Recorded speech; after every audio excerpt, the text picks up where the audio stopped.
Good afternoon, everybody. Welcome to BSides Las Vegas Proving Ground. Our next talk is called The Resilient Hacker, Growth Mindset, Health Hacks, and Powerful Help to Navigate Personal Challenges. Our speaker is Serenity Smile. A couple of announcements before we get started. We'd like to thank our sponsors, especially our Inner Circle sponsors, Critical Stack and Valimail, and stellar sponsors, Cylance, Microsoft, and Robinhood. It's the support of the sponsors, along with the other sponsors I didn't mention, and our donors and volunteers that make BSides possible, so thank you. These talks are being streamed live. As a courtesy to our speakers and to the audience, we ask that you check to make sure your cell phones are set to silent. At the end, if you have a question, we'll just raise your hand. We'll take one question at a time, and we'll have Serenity repeat the question back so that our YouTube audience can hear the question. And with that said, let's get started. Please welcome Serenity Smile. Thanks. All right, so I have a question for you guys. Well, as you know, my name's Serenity, and I'm really glad to be here. I feel really honored. This is my very first time speaking ever. So thank you, everybody, for coming. So I have a question for you guys. How many of you have ever felt stressed or overwhelmed? All right, that's everybody in the room. Great, me too. Guess what? And so, guess what? I'm here to help. My goal is here to offer some tools based on my own life experience. I've been really passionate about the subject for a long time.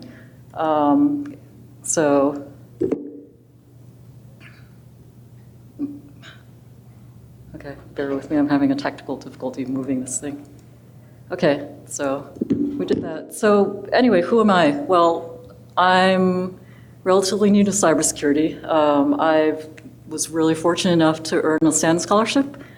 And so they thought that I had an aptitude for cybersecurity, so I earned, this is an example of a growth mindset. I never thought that I was good at math or programming or cybersecurity. You know, it never occurred to me. I'm actually an English major. And so, you know, I actually only became interested in technology later in life when I had my son, and he became actually interested in computer programming and robotics and Lego NXT. And so because of him, I thought, you know, if he can do it, I can do it maybe. So anyway, that led to studying a lot of different things like web development. I basically started applying for scholarships and studying whatever I could get a scholarship for, and found that I could do it, you know? So I got the SAN scholarship, recently completed that, and did 3 certifications in 6 months, which is working full-time and volunteering and having a family. So that's an example of what I'm gonna talk about, this growth mindset, that even if you don't think you can do something, actually, I think that all of you have applied this in your life because you're all in cybersecurity. I know the amount of work that it takes and the dedication it takes to apply yourself to learning a technical topic. I mean, it's not like reading a novel, okay, or watching TV. It takes some dedication and knowledge. But before that, in a past life, I actually I felt so strongly about learning yoga and meditation and stress management that I dedicated a lot of time to learning, and I actually still study and practice yoga and meditation every day, and I really try to apply it to all facets of my life. And I've found that this is a major thing that's helped me, say, get these certifications and be able to study and be able to stay sane, even though it sometimes felt very overwhelming. Anyway, that's a little bit about me. So why are we talking about this? Well, you know, I did a lot of, I tend to do a lot of research about things that I'm interested in. So cybersecurity is something that I'm really passionate, really interested in. And so, you know, being new to the industry, I started researching it. You know, do I really want to work in this field? What's it like? And I found that, you know, especially that I have this great interest in health and wellness, I found a lot of current research is talking about, I found past RSA talks, white papers, different studies were talking about how in cybersecurity, you know, it's a very challenging industry to work in, apparently. We struggle to keep, you know, there's issues with possible long hours, and because there is a lack of supply, in cybersecurity, we might face possible long hours, understaffing, and sometimes lack of support by management who don't understand the importance of security. And there's also that struggle, to keep up with attacks and constantly changing technology. And it's a landscape with pretty big consequences. So that's just, so anyway, I was reading all this research, and I actually, frankly, was feeling a little bit depressed about it. But I thought, you know what, maybe I can offer something to help, because I have had all this extensive training in yoga and stress management and meditation. So maybe I can just offer some tools.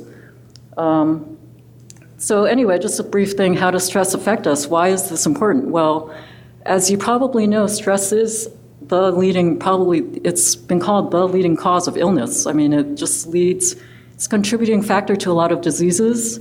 Chronic stress can lead to burnout, depression, or even suicide in extreme cases, as a contributing factor. And stress makes cortisol, and excess cortisol has a very adverse effect on our bodies.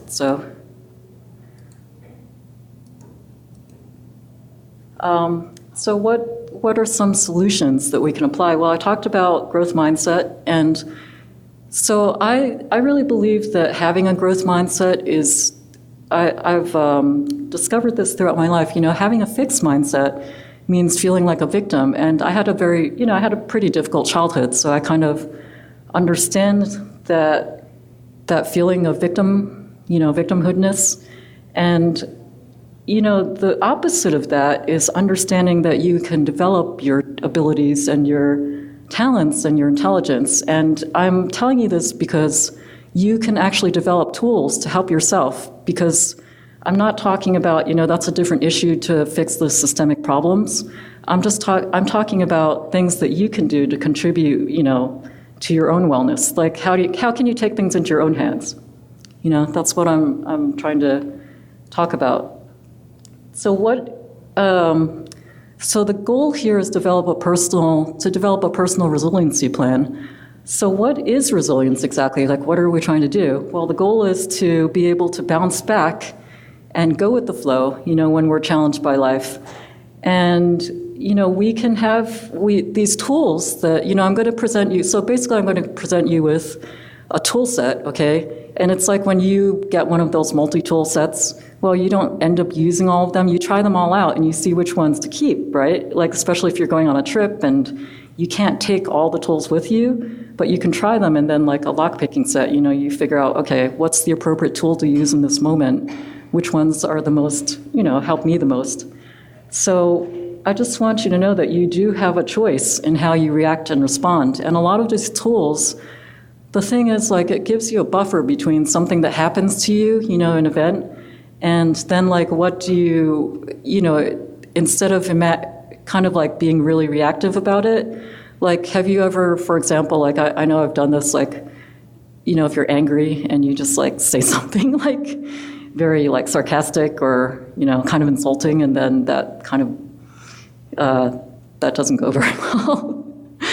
But, if you practice, say, meditation or yoga every day and you kind of become more calm and you're in a more relaxed space, you can kind of step back and say, or, breathe and think, okay, well, what did that person really mean when they said that? I mean, were they really talking about me, or were they having a bad day? Or maybe they didn't even realize that what they said may have been insulting, or, So I have this picture of a lotus flower here just because I want to, the lotus flower has been inspiring to many cultures and religions, such as Hinduism or Buddhism. And the reason is that,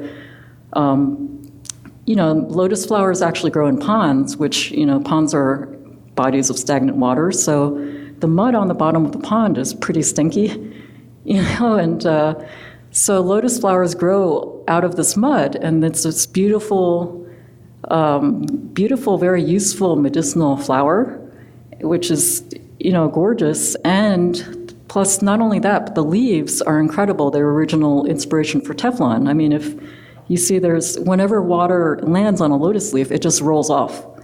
So just like that, if we use these tools, hopefully we can just have adversity just roll off us. Not only that, but,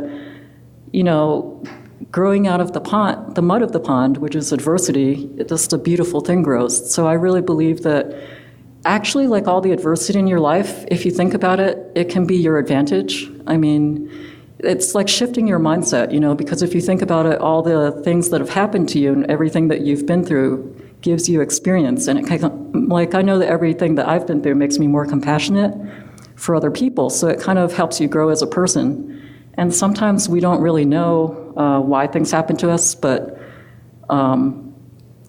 later if you look back on it, you often say, okay, that was good that I was fired because actually I was able to do something else.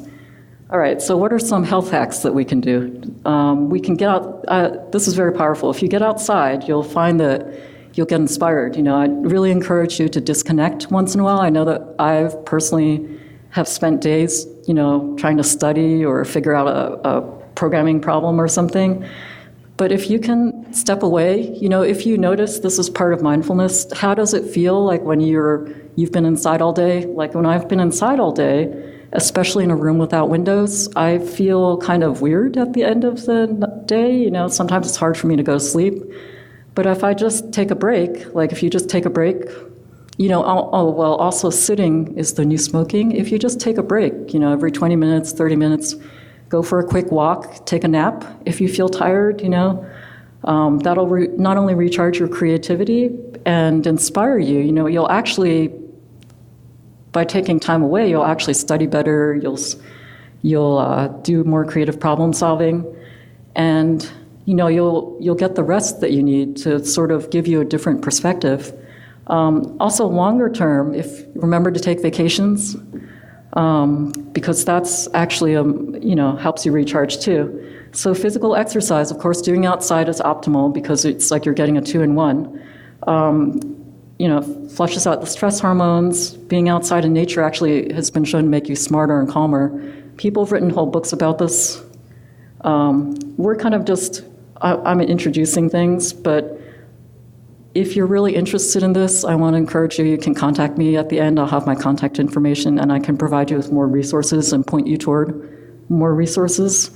So nutrition, I just want to say that the brain is really dependent on nutrients and phytochemical plant compounds that are only found in plants and vegetables. You can't really just swallow a pill and get the same effect, by taking vitamins. And there are recent studies there's actually a book called Fast Food Genocide by Dr. Joel Fuhrman, who I really admire because he does have a lot of scientific research. Just that fast food is a major causative factor for depression. He also mentions there are studies that sugar contributes to anxiety.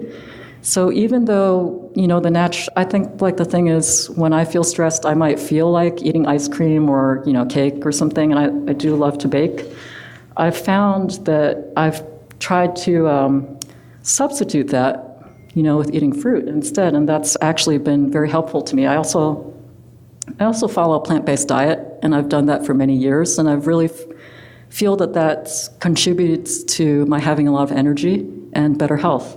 So, just if you consume whole natural foods and try to avoid things, with ingredients you can't pronounce, that it really does make a difference, but it's up to you to experiment and see for yourself. So, just try to eat for nutrition. So Dr. Joel Fuhrman coined the term nutritarian, and he works with a consultant with Whole Foods on that. That's just basically the concept of, you don't have to be a vegan or a vegetarian, just try to eat more nutrient-dense foods, like make every calorie count. Try to avoid sugar, processed foods with ingredients you can't pronounce, and you can just take baby steps, just make little substitutions, like try to eat fruit whenever you feel like eating sweets.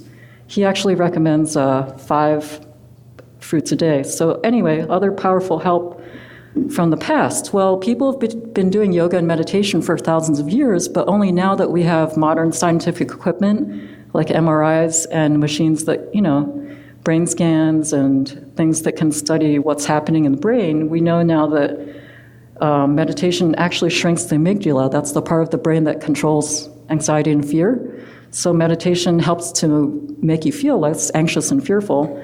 lowers cortisol, the stress hormone that we talked about, is so detrimental to the body. And it actually, the opposite of that, it triggers more activity in this left prefrontal cortex, which helps you, which is what, is triggered when you feel happy and calm. So that's pretty compelling, that they actually now scientific research is proving what people have actually experienced for thousands of years.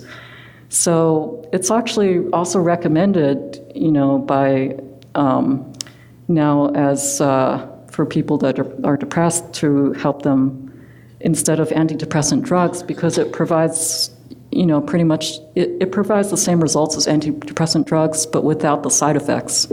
And also it's, it's free. So all the tools that I'm presenting to you are free. Other interesting things are you'll age more slowly.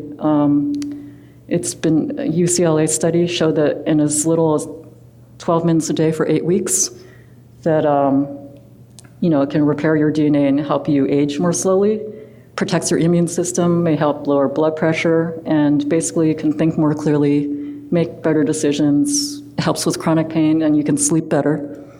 So, mindfulness, it's just maintaining, like whenever you're doing anything like eating, walking, talking to somebody, just having a moment-by-moment awareness of what's happening, how you're feeling, what's happening around you, this kind of situational awareness.